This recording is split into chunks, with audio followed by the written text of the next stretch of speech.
For some time, we've been giving staff picks where an individual member of staff will choose something by an artist who we represent to talk about and highlight. And for the festival, it's a particularly important time.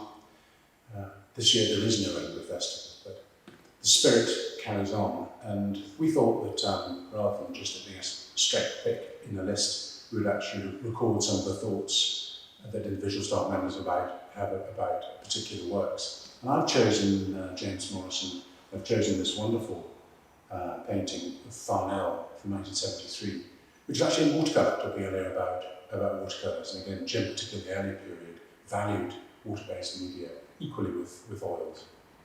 Morrison moved to this part of the world in the 1960s, moved up from Glasgow, initially living at Catterline and then south of Montrose.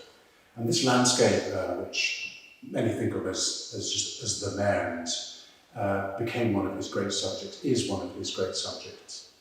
And looking at this picture, you can think about Lewis Grassic Gibbon and Sunset Song, that ancient Doric landscape with incredibly rich agricultural land, human habitation going back 2,000 years, some of the interesting early Iron Age remains, stone crosses in this part of the world.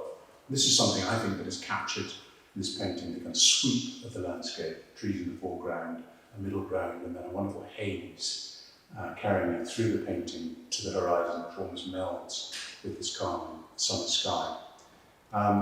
Morrison is a superb technician, a classicist in some ways, but also a revolutionary in the way he looked at landscape. Some things he did with using an extra layer, perspex layer above his watercolour and so on. I think was extremely innovative in the time, but landscape was his great passion. And I think you can see one of his great subjects, immensely subtle but beautifully realised in this painting.